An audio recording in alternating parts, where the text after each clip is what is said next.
Good evening, ladies and gentlemen. Welcome to the show, Learning from the Life Experiences. And today we have a great educationist, a philosopher, a thinker, Dr. Abdul Rasheed Agwan with us. Dr. Abdul Rasheed Agwan Sahab, welcome to the show.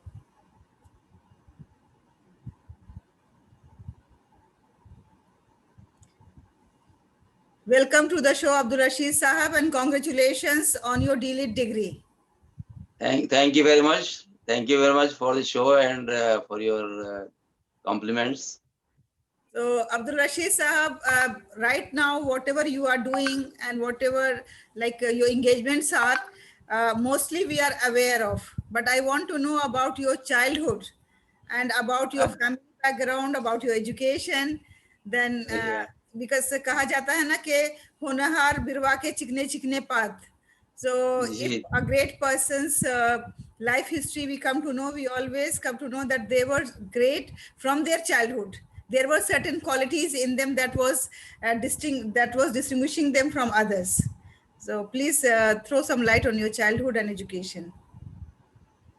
actually, I belong to a village, not small but a large village in Chittorgarh district of Rajasthan.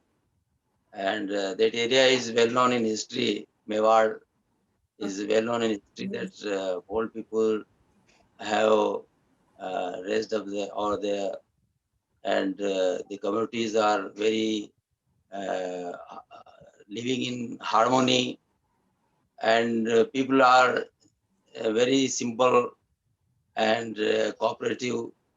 So this is the area is hilly and green. Rivers are there, mountains are there, and colorful people are there. They have different dresses, different cultures, and languages are also spoken in different ways. So this is a very colorful state in which I happen to born and I'm proud of Otherwise, where. also, Rajasthan is considered to be a cultural state, and Yeah, yeah, their traditions are very attractive. Their costumes, their yeah, yeah. languages, their food, and their cuisine is also very famous cuisine. I like Rajasthani food very much, Very especially good. what is Thank that you. called dahi bati churma. So Daibari Churma. yes, Yeah, that's yeah, yeah, very delicious food. yeah, yeah. So from very beginning, because that area the Muslims are not very much in large number. So from very childhood, I had all my friends which are not belonging to my religion, but to other religions. So I have learned a lot from my childhood that religion is something personal, and it should not be brought into the relations and common life and friendship and neighborhood. This we have learned from the childhood. And uh, in our area, most schools are in Hindi medium, particularly at that time, some 50 years back. You can see that there were no English medium. So we have gone through the Hindi medium, and at that time the arrangement was that up to high school, the children were taught in Hindi medium, and from the college onwards, the medium has changed, and the students are taught in English medium.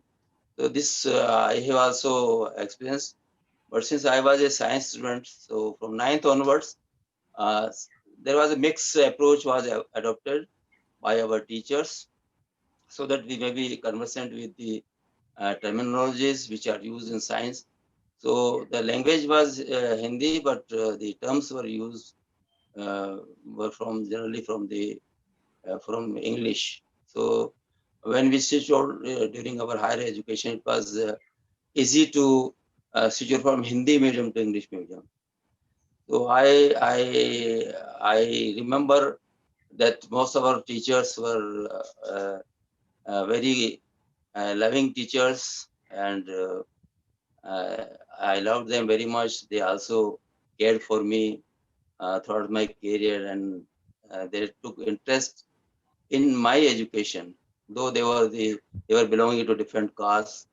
They were Brahmins, they were the Jains, and some of them were from the OBC class and scheduled caste, scheduled tribes. So I have happened to pass through my education uh, under the influence of teachers from different communities, teachers from different ideologies, and only Sandam, I have throughout my career, I can say that no Muslim teacher taught me ever.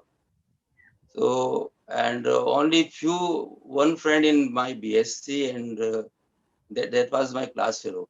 Otherwise, I did not have any class fellow from the Muslim community. Most of my career has passed through this very challenging, not challenging, but very, you can say, a different approach which we Harmonal. cannot see It was a in like India. totally communal harmony atmosphere over there. Yeah, yeah, yeah. So we cannot imagine, or generally we do not imagine that this will be enjoyed by someone. But I enjoyed my entire education due to my good teachers, and people who were living around us were also the non-Muslims, and we had very friendly and very cordial relations with them. That is the beauty of our country, that all the Yeah, religions that they was live together in perfect harmony. And yeah, yeah, yeah. so I would like to know now, Abdul Rasheed Agwan as a professional. Yeah, yeah. So as a professional, I am in very difficult waters, you can say, because I did not allow or I did not stick to any one profession or one particular expertization. And I can remember that every 7 years, I had changed somehow my entire career path. So this, but the major areas of my interest, which also sometimes became my profession, are the academic. Uh, since I done my MSc, and I was also uh, CSR national scholar for doing research. So my areas were mainly academic in nature. But science was not only my love, but even the arts and commerce were also my love. And I tried to understand them well. And you can see this is illustrious in my books. I wrote books on uh, science. I wrote books on education. I wrote books on history. I wrote books on religion. So this shows my interest, and accordingly, I varied through my life.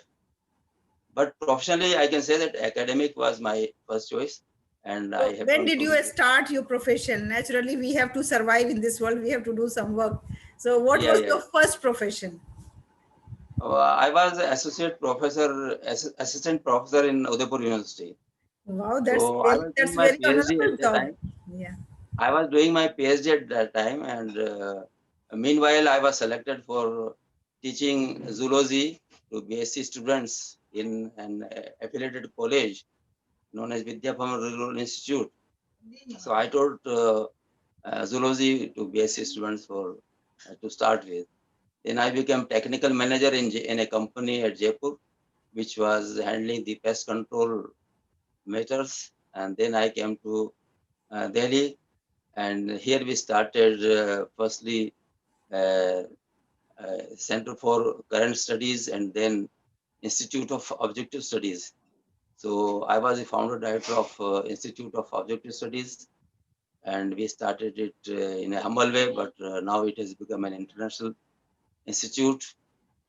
And then I started switched over to different business, and I became to business and became an exporter for almost 7 years.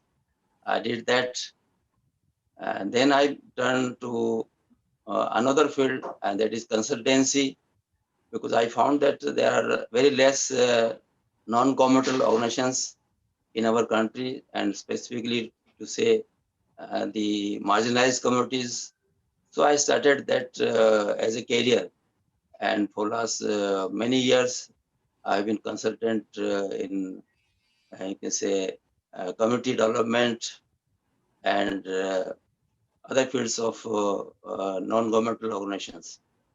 Okay, so that's really lovely to know that it started as instructor and then the manager and then consultant and then publisher and then writer and whatnot and then researcher. And then you are running NGOs, you are running the your companies. So that's really great to know that you are a multitasker. And you what was your inspiration, like since beginning you were thinking to be a multitasker, or there was some dream and that dream didn't come true so you switch over to be a multitasker person? Actually, I was, you can say, uh, bibliophile. I loved read books. So I was always borrowing books from our school library. So they were different personalities. Sometimes I read novels and I think that I will become a writer. And sometimes I read biography of Newton and something like this. And then I think that I should become great scientist. And then some political personalities like Gandhi and Ambedkar. So the library, when you are sitting in library, there are different books, and they try to influence your life. Every book is poking to or you and saying that you become this, you become this. So this is a very, you can say, I have journeyed through a very zigzag and challenging any things. There's also in my nature that after doing some work in some field, 6 7 years, I just take less interest in that field, and I try to take some another field as a challenge, so Because that you love I challenges can, in life. yeah. Okay, so it's really lovely to know, because if you have if you don't find challenging task in the same company or in the same organization, then you think that it's time to burn out, it's time to Yeah. stagnation, and then better to move out from the situation and accept some other challenging positions. What was the Yeah. role of your parents in all this journey? Like they were supportive, and first parents, and then afterwards when you married, then your spouse and children. So how was their attitude towards you when you are when you are changing so frequently your professions? My father was just guiding me sometimes, that you become this and you become this and you become this, and accordingly he was just trying to shape my life. So since he was a revenue inspector, so he thought that a DM, district magistrate, is the highest post, and I should do IAS and like this. And then some other time he was thinking that I should become a doctor. So I joined biology as a course, and I did biology. Then I changed my idea that I should uh, become scientist. So I joined BSc, and after joining BSc, there was a thinking that I should become IAS officer, as my father was just trying to convince sometimes. So then there was also my thinking, because I read many books which are from the social sciences, particularly economics, attracted me very much. So after BSc, I joined MA in economics. I applied for MA in economics, and I got admission. But my teachers in science, they were very much behind me, and they persuaded me again to do MSc rather than MA in economics. So I did MSc in zoology. So the teachers and my father, and they were influencing my career, or they were motivating me to choose my better career. But ultimately, life has uh, any taught me that there is no compartmentalization in life. There is integration of knowledge. So science and history and commerce, they are integrated, and they have different roles in our society, and we have to play different roles whenever there is a need. Yes, you are right, because ultimately we have to reach to our destination. Whatever route we take, it's up to us. And the route Yeah, that gives us enjoyment, that gives us satisfaction, is the best route for us. And yeah, finally, yeah. Dr. Abdul Rasheed Agwan Sahab is a doctor with Mhm. a DLit degree. Naturally, your aim, your goal is accomplished. You are a successful person. That is the final goal of a person. Now, what is your like future plans? What do you think? Where do you see yourself like after 5 years or 10 years? And do you have any other big horizon of your work? Uh, as I told that academics is my basic, you can say, inclination. So, moreover, due to age, I cannot do so much field work and activism like I have been doing all my life, and meeting people and addressing people, doing some training of youth and people. So now I am focusing for my last days on writing some books, because I have different ideas and themes in my mind.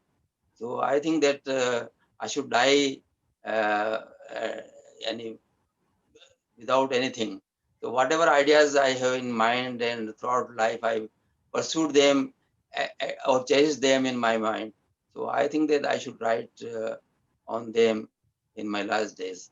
So particularly, I will be focusing on the concept of civilization.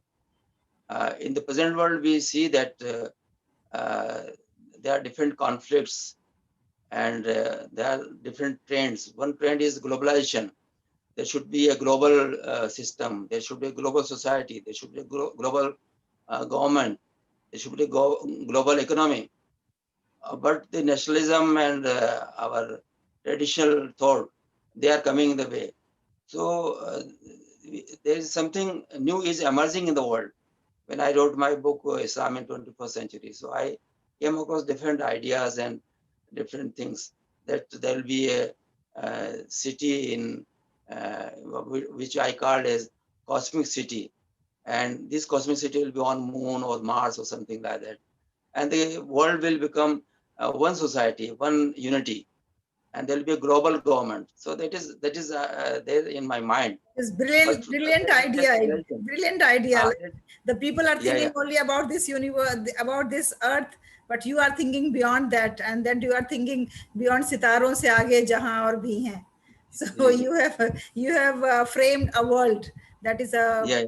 yes, beyond this earth. They need some ideas how to run society. So basically, present time, like Huntington has wrote Clash of Civilization. So such theories are there in the mind of people. So we have to counter such theories that civilization is one phenomena, and entire humanity shares that civilization. Whenever there is an emergence of civilization in some part of the world, the rest of the world shares. When there was civilization in the Middle East, the entire world has shared that. When the civilization was in the East, the entire world has shared that. Now the civilization in the West, so entire world is sharing that. So there is no division in the civilizations. Civilization is one thing. So I want to write on these aspects and share my ideas with the people, so that I can contribute at this in at the third level, so that people may understand that we have to build one society, one mankind, and one political system throughout the world. It's really a mind-blowing idea, and I hope that people will be fascinated by your idea when it is going to be in the form of a book in front of the people. I hope, inshallah, yeah. Yes, inshallah. And what do you think that this 21st century in which we are now, are we ready to face the challenges of this century, or still you will say that past was more beautiful, past was better than present? As most of the people, they say they always grumble about present and they always appreciate past. So now present is our 21st century and the past was our 19th or 20th century. So what basic differences you find, and do you think that we are ready to face the challenges, or which era you think is the better than the other? Actually, the entire human journey is uh, having two dimensions, or you can say, I can say, undulations. They are waves of changes and no changes. So sometimes there is a change, and sometimes there is no change. So there are centripetal and centrifugal forces. One force attracts, you can say, attract not to change, and the other force is attracting to change. So traditional things are there, and the things which transform the world are also there. So there is a conflict between these two forces. So from the first force, the traditional force, we retain our past, we retain our experiences, we retain our many things which we have learned through the history. And the other aspect, the challenges or the change which is going on, it takes us to a new world. The new and the old, there is a conflict between the two things. So this is an undulation of history, and history always goes on. It is advancing always. But the traditionalists, or you can say the forces of no change, they want to retain the change. But the forces of change, they certainly assert and they change the world. So I can say that the world is always changing. If we take the history of mankind for last 10,000 years, it is always changing, and there is always conflict between the old and the new. And this is the beauty of our life, because sometimes all new is not good, and sometimes all old is not good. So after this conflict, uh, the good things ultimately emerges. Why this conflict? The good things always emerge, and the humanity benefits from such struggles.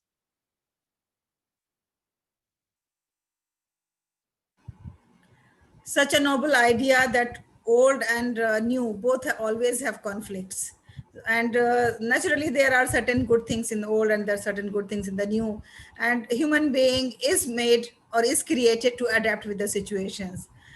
So instead of having negative thoughts about any era, I think is not suitable for the human nature.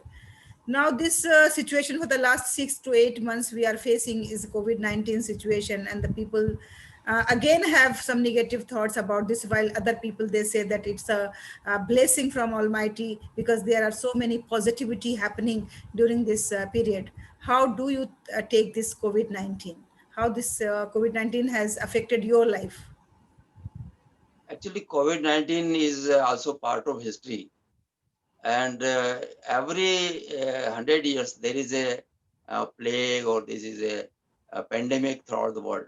Every century there is a pandemic, and I have read history through the pharaonic history of Egypt. From that onwards, you can say some 3,000 years back or 4,000 years back, we can see that every time there is a pandemic, and this pandemic is very cruel, and it affects human life very hard.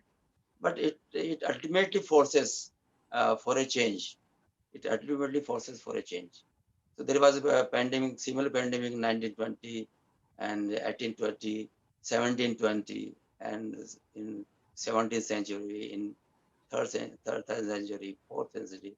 So every time this is a part of history. It also a tool of history. You can say that it forces people to adopt for something new. And I think that after 2 3 years, we will see that a new world has emerged out of this pandemic which is going on.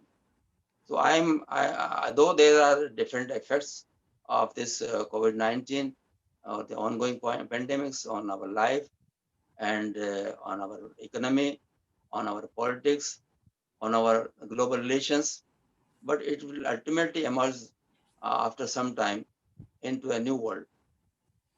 Thank you very much. It is such a positive thought.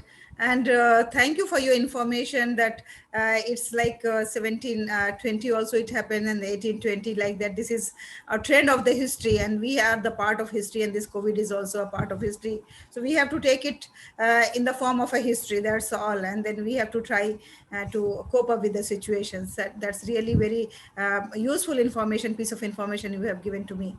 So now, Mr. Abdul Rasheed Agwan, we come to the end of our interview. I just want you to say a few words to our new generation, that how life was challenging for you, and what lessons you think from your life they all can understand and they all can implement, and then they can be successful in their lives.